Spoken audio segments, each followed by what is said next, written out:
भारतीय संविधान का आर्टिकल 356 जो कि काफी विवाद में रहता है।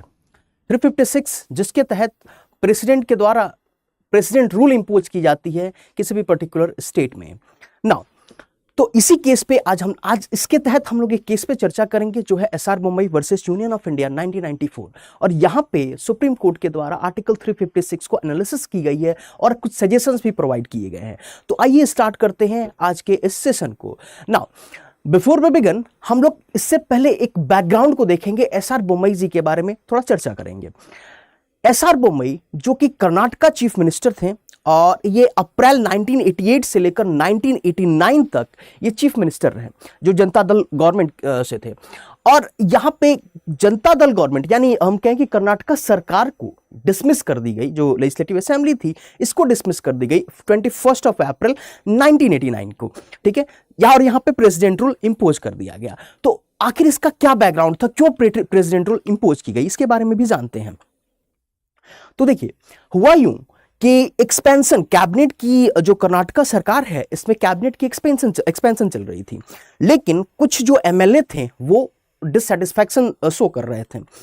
होता है गवर्नमेंट में कई बार किसी को अच्छा पोर्टफोलियो नहीं मिलता है तो वो सरकार से निकल जाने की या सरकार को प्रेशराइज करने की बात करता है। तो यहां पे हुआ ये कि 20 एमएलए ने अपना डिससैटिस्फैक्शन शो किया और जब 20 एमएलए ने डिससैटिस्फैक्शन शो किया तो उस टाइम पे गवर्नर ने एक रिपोर्ट सबमिट किया टू द प्रेसिडेंट, क्योंकि फिर लग गया कि जो एसआर बोम्मई साहब की जो गवर्नमेंट है ये इनके एसआर बोम्मई साहब की पार्टी के पास जो है मेजॉरिटी नहीं है। उस टाइम पे एक रिपोर्ट सबमिट की गई है गवर्नर के थ्रू, गवर्नर के द्वारा प्रेसिडेंट को रिपोर्ट सबमिट की गई। और यहां पे लेकिन हुआ यूं कि after some time 7 out of 20 MLA ये गवर्नर से मिलते हैं और गवर्नर से ये बताते हैं कि जो डिससैटिस्फैक्शन शो की गई थी वो मे भी कुछ तरीके से रॉन्ग था और उनका एसेंट नहीं था उस डिससैटिस्फैक्शन को लेकर के। अब यहाँ पे बात ये आती है कि फिर जो एसआर बोम्मई साहब थे, चीफ मिनिस्टर थे, इन्होंने गवर्नर से रिक्वेस्ट की कि हमें फ्लोर टेस्ट की अनुमति दी जाए। लेकिन प्रॉब्लम ये हुई कि यहाँ पे गवर्नर के द्वारा फ्लोर टेस्ट की अनुमति नहीं देते हुए ये दिखाया गया कि constitutional machinery is not working और यू कैन से जो सरकार है उसके पास अल्पमत में है, सरकार के पास मेजॉरिटी नहीं है। और गवर्नर ने एक रिपोर्ट फाइल कर दी और रिपोर्ट कर दी प्रेसिडेंट को to impose the president rule in the Karnataka. और कर्नाटका में प्रेसिडेंट रूल इम्पोज कर दी गई और कर्नाटका में प्रेसिडेंट रूल इम्पोज कर दी गई 21 अप्रैल 1989 को डिसमिस कर दी गई। और यहाँ पे 27 अप्रैल 1989 को यहाँ पे वोट ऑफ कॉन्फिडेंस की बात की गई थी और ये भी कहा गया था कि इसको एक्सटेंड किया जाएगा। फ्लोर टेस्ट की डिमांड की गई लेकिन फ्लोर टेस्ट नहीं कराया गया और यहां पे प्रेसिडेंट रूल को इंपोज कर दी गई। अब देखिए जब प्रेसिडेंट रूल इंपोज हो गया तो यहां पे जो असेंबली है, कर्नाटका की जो असेंबली थी, इसको डिसमिस कर दी गई। ठीक है, कर्नाटका की असेंबली को यहां पे डिसमिस कर दी जाती है प्रेसिडेंट रूल इंपोज होने के बाद। ना इसके बाद देखिए जब अब बात हम करेंगे, इसी के दौरान कुछ चीजें और भी हुई। कर्नाटका असेंबली को, कर्नाटका में तो प्रेसिडेंट रूल लगा दिया गया। साथ में मेघालय में अक्टूबर 1991 को मेघालय में भी प्रेसिडेंट रूल लगाया गया। ठीक है, 1988 को नागालैंड में भी प्रेसिडेंट रूल लगाया गया। आप देखेंगे तो मध्य प्रदेश, हिमाचल प्रदेश, राजस्थान में दिसंबर 1992 में भी प्रेसिडेंट रूल लगाया गया। अब इस टाइम पे आपको पता हो कि बाबरी मस्जिद डेमोलिशन का मामला चल रहा था। ठीक है, और इसके तहत काफी इनस्टेबिलिटी हो गई थी। ठीक है, तो कई सारे स्टेट्स में प्रेसिडेंट रूल इंपोज किए गए थे। नाउ अब बात यह आती है कि प्रेसिडेंट रूल इतना इफेक्टिवली, इतना एफिशिएंटली इंपोज करना, जबकि बी आर अंबेडकर साहब ने कहा था कि इसको एक्सेप्शनल केसेस में इस्तेमाल करना है। बाबा साहब ने जब कॉन्स्टिट्यूएंट असेंबली में बात की इस पे तो उन्होंने कहा था कि बहुत ही एक्सेप्शनल केसेस में, ठीक है, मतलब ऐसा कि कोई कंडीशन नहीं बच जाए तब जाकर के प्रेसिडेंट रूल इंपोज किया जाए। लेकिन यहां पे बहुत ही फ्रिक्वेंटली इस पावर का इस्तेमाल सेंट्रल गवर्नमेंट के द्वारा की जाती थी।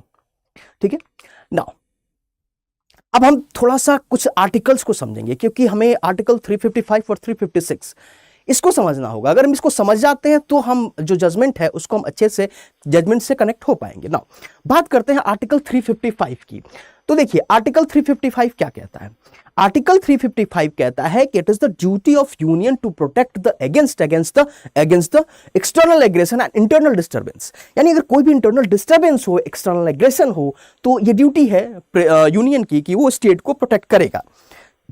ठीक है, जैसे यहां पे देखिए ये क्या कह रहा है, it shall be the duty of union to protect every state against the external aggression and internal disturbance and to ensure, यहां पे एक और बात देखिए क्या कह रहा है कि to ensure that the government of every state is carried on its accordance with the provisions of this constitution। यानी कहने का मतलब कि जो गवर्नमेंट है, हर एक स्टेट की जो गवर्नमेंट है वो ये यूनियन इंश्योर करेगा कि हर एक स्टेट की गवर्नमेंट जो है वो अकॉर्डिंग टू द कॉन्स्टिट्यूशन ये एग्जीक्यूट हो रही है या नहीं हो रही है। क्लियर? तो ये आर्टिकल 355 कहता है, मैंने हिंदी और इंग्लिश यहां पे दोनों में कर दिया है। ठीक है, शंका या कर्तव्य होगा कि प्रत्येक राज्य को बाह्य आक्रमण और आंतरिक अशांति से बचाए और यह सुनिश्चित करे कि प्रत्येक राज्य शासन इस संविधान के उपबंधों के अनुसार चले, यानी अकॉर्डिंग विद द कॉन्स्टिट्यूशन जो है, जो स्टेट की गवर्नेंस जो है होनी चाहिए ना। अब ये आपने समझा। अब आइए आर्टिकल 356 को। 356 क्या कहता है कि ये कॉन्स्टिट्यूशनल मशीनरी फेलियर की बात करता है कि जब हम स्टेट में अगर कॉन्स्टिट्यूशनल मशीनरी फेल हो जाती है तो क्या क्या हो सकता है। ठीक है, तो यहां पे बात की गई है, अगर हम आर्टिकल 356 क्लॉज 1 को देखते हैं, अगर देखिए एक बार अच्छे से, if the president on receipt of report from the governor of state और अदरवाइज, कहने का मतलब कि अगर प्रेसिडेंट को अगर गवर्नर से कोई रिपोर्ट मिलती है या इसके अलावा भी, ठीक है, इट्स सेटिस्फाइड, ठीक है, if the president on the receipt of the report from the governor of the state or otherwise is satisfied that a situation has arisen in which the government of a state cannot be carried on in accordance with the provisions of this constitution and the president may by proclaim, देखो यहां पे कहा गया, यहां पे shall नहीं है, यहां पे कहा गया president may। ठीक है, और यहां पे दो वर्ड, यहां पे एक satisfied की बात की जा रही है कि अगर प्रेसिडेंट सेटिस्फाइड होते हैं तो, ये मैं कीवर्ड्स किस लिए बात करता हूं कि सुप्रीम कोर्ट ने इस पे बात की है। ठीक है, तो यहां पे कह रहा है कि प्रेसिडेंट अगर सेटिस्फाइड होते हैं कि हाँ कॉन्स्टिट्यूशनल मशीनरी स्टेट की अच्छी नहीं है, ठीक है, तो प्रेसिडेंट में प्रोक्लेम, सैल नहीं है कि हाँ करेंगे ही करेंगे, कर सकते हैं, प्रेसिडेंट में प्रोक्लेम। ठीक है,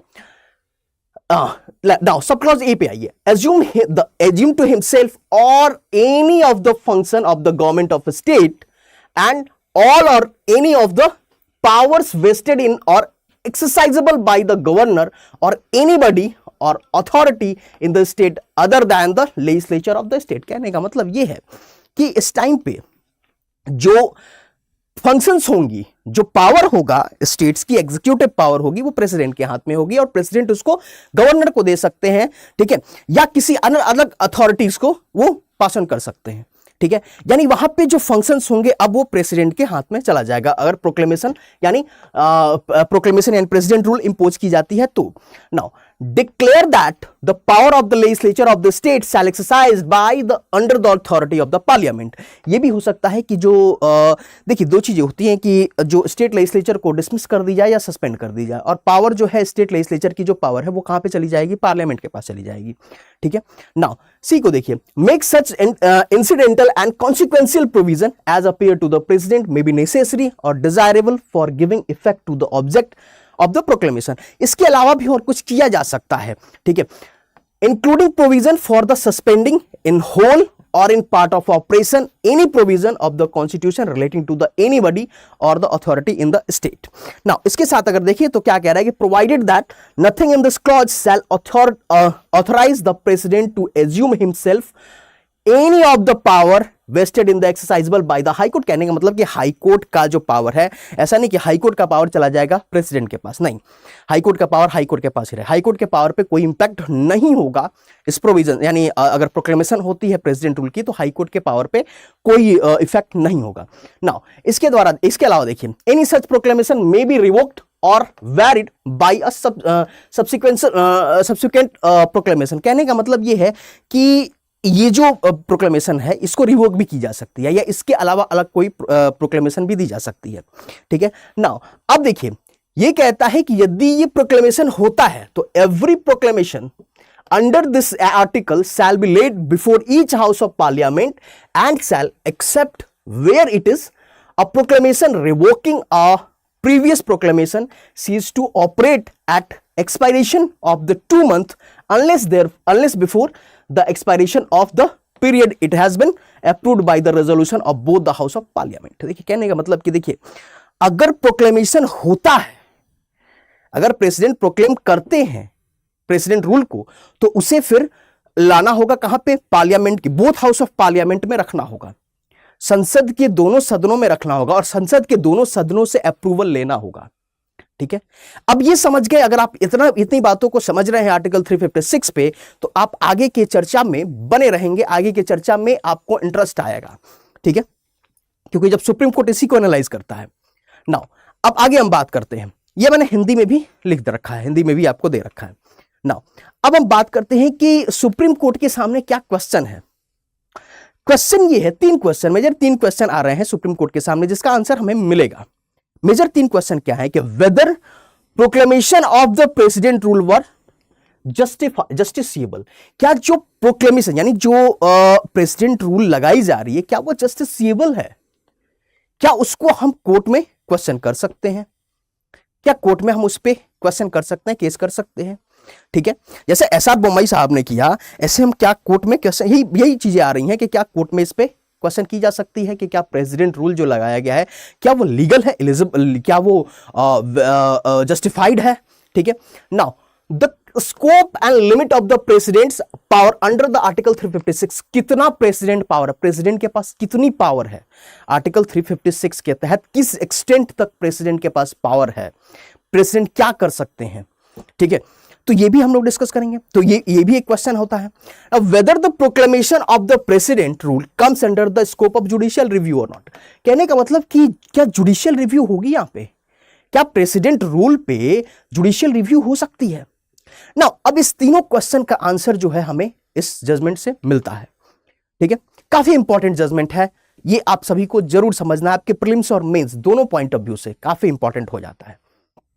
नाउ देखिए मैंने एकदम जो जजमेंट की कॉपी है वहां से इसको रखा है और काफी अच्छे तरीके से यहां पे सुप्रीम कोर्ट ने इस बातों को कहा है।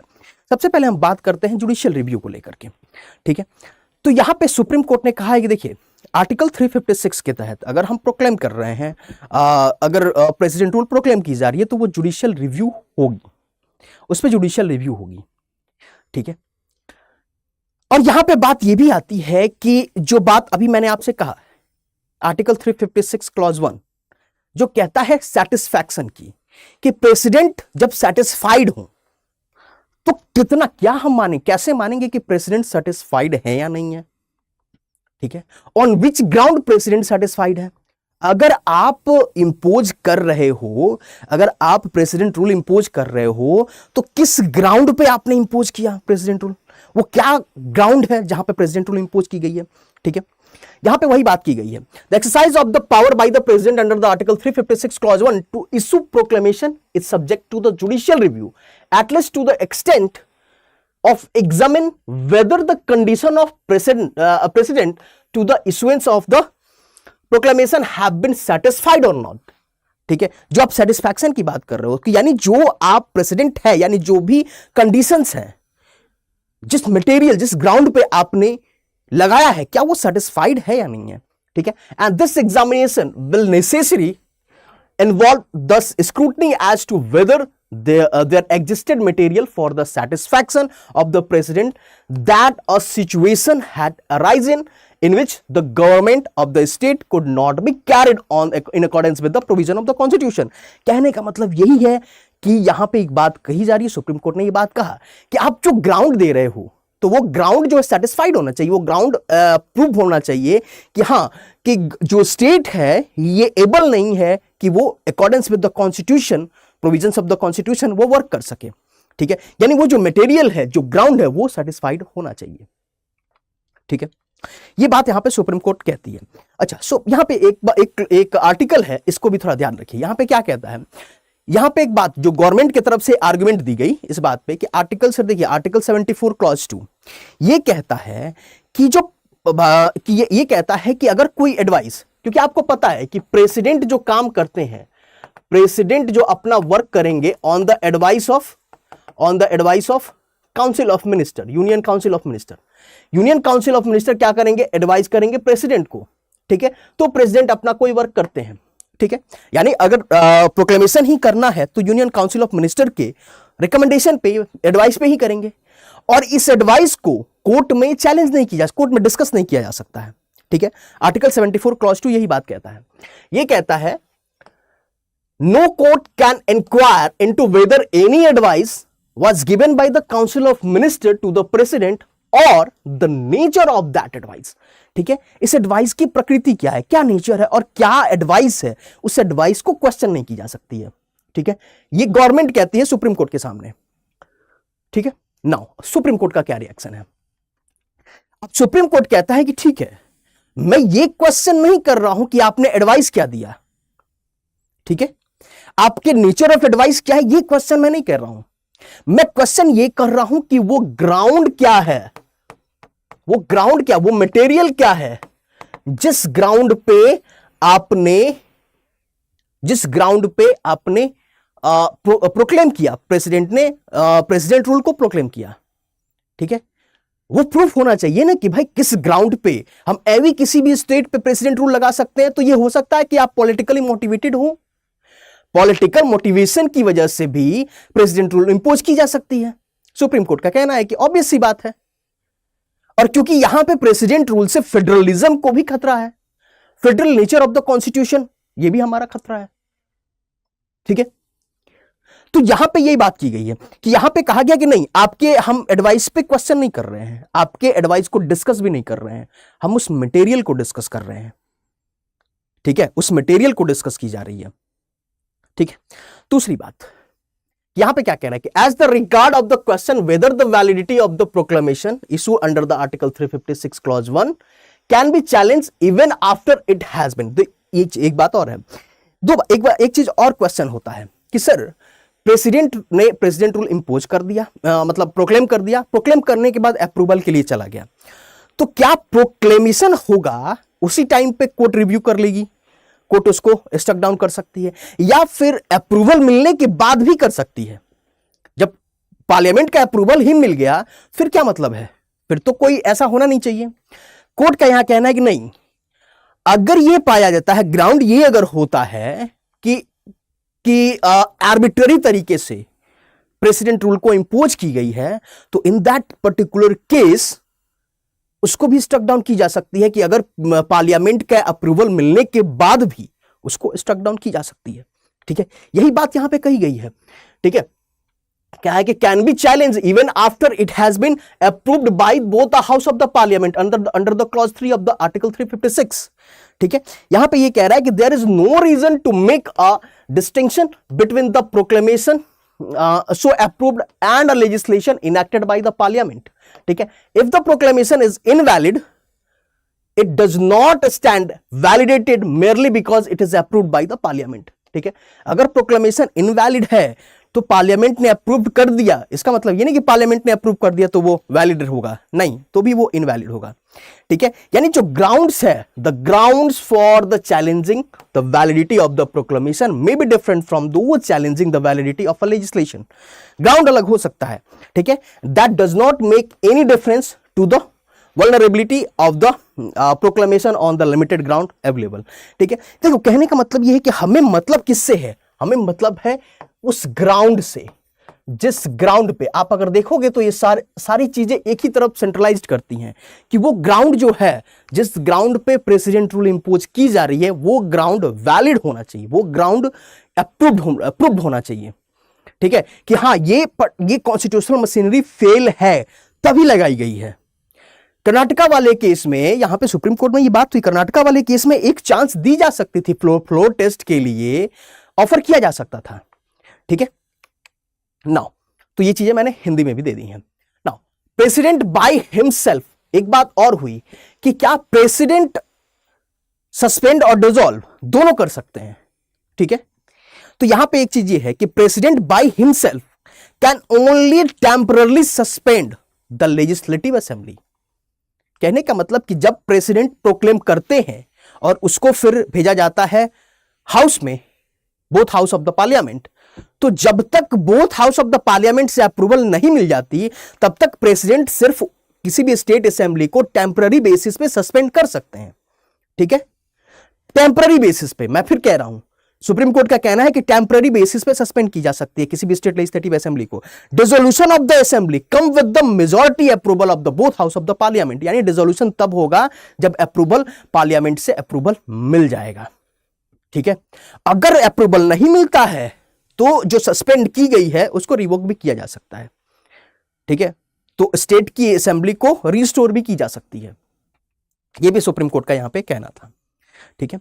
सुप्रीम कोर्ट ने यहां पे कुछ चीजों पे चर्चा किया। सुप्रीम कोर्ट ने कहा कि देखिए सेक्युलरिज्म, एक बात यह भी होता है कि अगर कोई स्टेट सेक्युलर नहीं, सेक्युलरिज्म को वायलेट कर रहा है तो वहां पे यानी ये माना जाएगा कि जो कॉन्स्टिट्यूशनल मशीनरी है वो बेकार, खराब हो चुकी है, ठीक है, वो डैमेज हो चुकी है, तो उस केस में प्रेसिडेंट रूल इंपोज की जाती है। क्योंकि सेक्युलरिज्म जो है, सेक्युलरिज्म को फॉलो करना होगा, हर एक स्टेट को फॉलो करना होगा, क्योंकि secularism, democracy, federalism are the essential feature of our constitution, it is a part of basic structure. यहां पे ये भी बात कही गई कि सेक्युलरिज्म हो गया, डेमोक्रेसी हो गई, फेडरलिज्म है, ये essential part of the constitution है, that is it is a basic structure. ऐसे ही जुडिशियल रिव्यू भी बेसिक स्ट्रक्चर का ही पार्ट है, तो जुडिशियल रिव्यू तो होगी ही, on every content judicial review होगी, ठीक है। तो सेक्युलरिज्म, डेमोक्रेसी और फेडरलिज्म, क्योंकि अब देखिए जब देखिए हमारी जो कॉन्स्टिट्यूशन है, हमारा जो कॉन्स्टिट्यूशन है कंप्लीट फेडरल कॉन्स्टिट्यूशन नहीं है। सुप्रीम कोर्ट का भी यहां पे ये बात कहना था कि कंप्लीट फेडरल नेचर नहीं है हमारा, क्या है, फेडरल विथ यूनिटरी बायस है, यानी हमारी जो टेंडेंसी है वो यूनिटरी बायस की तरफ है, हम यूनिटरी की तरफ यूनिटरी बायस्ड हैं, ठीक है। क्वासी फेडरल हम इसको कहते हैं, क्वासी फेडरल कहा जाता है। लेकिन अब इसका मतलब ये नहीं कि जो, क्योंकि हमारे पास डिवीजन ऑफ पावर भी है, स्टेट लिस्ट भी है, कंकरेंट लिस्ट भी है, यूनियन लिस्ट है, तो इसका मतलब नहीं कि स्टेट लिस्ट का, स्टेट का जो मैटर है वो कंप्लीट सोवरेनिटी स्टेट के पास है कि स्टेट उस पर कानून बनाएगा। तो इसका मतलब नहीं कि हम उसको इंक्रोच करेंगे, स्टेट लिस्ट को इंक्रोच करें, नहीं, हमें फेडरलिज्म को बरकरार रखना है, क्योंकि ये हमारा बेसिक स्ट्रक्चर का पार्ट है। और जो प्रोक्लेमेशन हो रही है ना, प्रोक्लेमेशन ऑफ प्रेसिडेंट रूल है, ये कहीं ना कहीं ये फेडरलिज्म को भी इंपैक्ट करता है, ठीक है। तो इसीलिए इसी ग्राउंड पे जो सुप्रीम कोर्ट ने इन सारी बातों को करते हुए कहा, सुप्रीम कोर्ट ने डिक्लेयर किया proclamation of president rule in the Karnataka and the Meghalaya as unconstitutional, ठीक है, and restore the state government, ठीक है, उसको अनकॉन्स्टिट्यूशनल डिक्लेयर कर दिया, ठीक है। तो बात यह होती है कि यहां से सुप्रीम कोर्ट का जजमेंट अब सुप्रीम कोर्ट ने यहां पे सरकारिया कमीशन की रिपोर्ट की भी बात की। सरकारिया कमीशन जिसको एस्टैब्लिश की गई थी 1983 में, और सरकारिया कमीशन ने रिपोर्ट दिया था 1988 में, जो सेंट्रल स्टेट रिलेशन को डिफाइन कर पे उन्होंने रिकमेंडेशन दिया था। ऑल्दो सरकारिया कमीशन के रिकमेंडेशन को आज तक पूरी तरह से फुलफिल की भी नहीं गई, ठीक है, लेकिन सरकारिया कमीशन के रिकमेंडेशन पे भी सुप्रीम कोर्ट यहां पे चर्चा करता है। और सुप्रीम कोर्ट का कहना है कि देखिए जो मेजर प्रोविजंस हैं, मेजर जो रिकमेंडेशन है, जैसे कि बात की जाए कि जो गवर्नर हैं, गवर्नर को फ्लोर टेस्ट के लिए, सपोज कि गवर्नर ने किसी एक पार्टी को फ्लोर टेस्ट के लिए बुलाया, उसके पास मेजॉरिटी नहीं है, तो अब गवर्नर को वहां पे प्रेसिडेंट रूल इंपोज नहीं करना चाहिए, पहले गवर्नर को किसी और पार्टी को भी बुलाना चाहिए कि क्या किसी और पार्टी के पास भी ऐसा किसी और पार्टी के पास भी हो सकता है बहुमत हो, ठीक है। बिहार में भी ये घटना हुई, बिहार में भी ऐसा था कि जो सिंगल लार्जेस्ट पार्टी को ना बुला करके एक कोalition को बुलाया गया, ठीक है, फ्लोर टेस्ट के लिए। तो यहां भी ये चीजें हैं, ये हमेशा कंट्रोवर्सी में रही है। हाँ, इसके बाद ये हम कह सकते हैं कि जो after the SR Bommai case जो ये फ्रीक्वेंसी थी, ऐसा नहीं कि प्रेसिडेंट रूल बंद ही हो गया, नहीं, जो फ्रीक्वेंसी थी ये कम हो गई और एक सॉलिड ग्राउंड पे ही प्रेसिडेंट रूल को इंपोज की जाने लगी, ठीक है। यानी जो फ्रीक्वेंसी जैसे हम लोगों ने 1950 से देकर के 1990 तक देखा है, वो फ्रीक्वेंसी कम हो गई। तो ये एक बहुत बड़ा इंपैक्ट जो है ये एसआर बोम्मई जजमेंट का हमारे गवर्नेंस पे पड़ा है, ठीक है। तो ये हमारा आज का ये जजमेंट रहा, SR Bommai versus union of India 1994। आप हमारे साथ कनेक्ट हो सकते हैं टेलीग्राम चैनल पे भी, और इसकी पीडीएफ को इस टेलीग्राम चैनल से आप डाउनलोड कर सकते हैं। अगर आपको ये वीडियो अच्छे लग रहे हो, जजमेंट अच्छा लग रहा हो, क्योंकि ये जजमेंट आपके प्रीलिम्स और मेंस दोनों पॉइंट ऑफ व्यू से बहुत इंपॉर्टेंट है, ठीक है। थोड़ा सी एनालिटिकल हम लोग अप्रोच को रखते हैं ताकि आपके मेंस का भी जो पोर्शन है वो सॉल्व हो सके। तो इस पे अगर आपको अच्छा पसंद आता हो तो इसे लाइक जरूर कीजिएगा, अपनी राय कमेंट सेक्शन में जरूर दीजिएगा, ठीक है।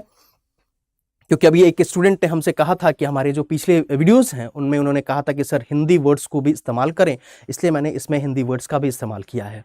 तो आपकी भी कोई सजेशंस है तो आप जरूर दे सकते हैं, ठीक है, कमेंट सेक्शन में। नाउ तो आप यहाँ से इस जो PDF है इसका ये डाउनलोड कर लेंगे, जो आपके लिए एज अ रेफरेंस आपके लिए आगे बहुत अच्छा रहेगा आपके मेंस वगैरह में। आप इसको एज इट इज़ यूज कर सकते हैं, क्योंकि मैंने जो भी कंटेंट यहाँ पे वो एक स्टैंडर्ड सोर्सेज से ली गई हैं, ठीक है। नाउ अब हम बात करते हैं कि यदि आप तैयारी कर रहे हैं, ठीक है, सबसे बड़ी चीज होती है कि हमारा प्रिपरेशन जो है, कई बार हम प्रिपरेशन एक ऐसे फेज में चल रहा होता है जहां पे रिक्वायरमेंट होती है एक हैंड होल्डिंग सपोर्ट की, मेंटरशिप की, आपको एक कॉम्प्रिहेंसिव कवरेज ऑफ सिलेबस की। तो इसके लिए आप हमारे साथ जुड़ सकते हैं। हमारे जो कोर्सेस हैं स्टडी IQ PCS के कोर्सेस हैं, इनके साथ आप एनरोल हो सकते हैं। उसके लिए आपको studyIQ.com ओपन करेंगे और studyIQ.com ओपन करते हुए आप थोड़ा सा स्क्रॉल डाउन करेंगे तो आपको एक्सप्लोर कोर्सेज यानी स्टेट PCS के एक्सक्लूसिव कोर्सेज जो हैं दिख जाएंगे।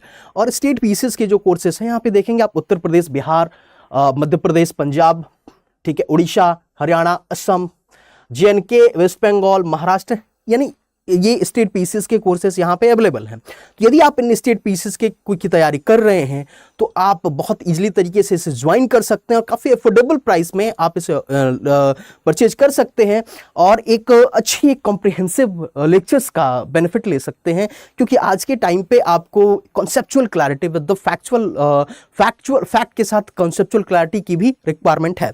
नाउ तो आप ऐसे यहाँ पे बाय नाउ कर सकते हैं और चाहे तो आप PDFs वगैरह देख सकते हैं, जो कोर्स के कंटेंट्स हैं, क्या क्या शेड्यूल्स हैं, ये आप देख सकते हैं, ठीक है। अब इसके लिए अगर आप बाय नाउ करते हैं तो थोड़ा सा प्राइस आपको यहाँ ज़्यादा दिखता है, डोंट वरी। यहाँ पे जो ऑफर अवेलेबल हैं उनको आप क्लिक कर दें और उसके साथ साथ आपको यहाँ पे एंटर करना होगा और एंटर करके यहाँ पे एक कोड एंटर करना होगा, VIDYALIVE, यानी विद्या लाइव आप एंटर करेंगे। और जब यहाँ पे क्लिक करते हैं तो आपको यहाँ पे काफी एक डिस्काउंट जो है देखने को मिलता है। नाउ यदि आप चाहते हैं तो आप इस डिस्काउंट को अवेल कर सकते हैं और इस कोड का इस्तेमाल करते हुए, ठीक है, कोड जो है यह है VIDYALIVE, इसका इस्तेमाल करते हुए आप इसको यूज कर सकते हैं और यहाँ से आप बाय नाउ कर सकते हैं, ठीक है। ये आपके एग्जाम के लिए काफ़ी इंपॉर्टेंट है। आपको यहाँ पे mentorship, mains answer writing practice, test series, prelims और मेंस दोनों की, इंटरव्यू गाइडेंस, यानी each and everything complete package है आपके स्टडी के लिए, ठीक है। तो आप इसे ज्वाइन कर सकते हैं, आप हमारे साथ जुड़ सकते हैं। नाउ तो आज के लिए इतना ही, मिलते हैं नेक्स्ट लेक्चर में। थैंक यू सो मच, जय हिंद।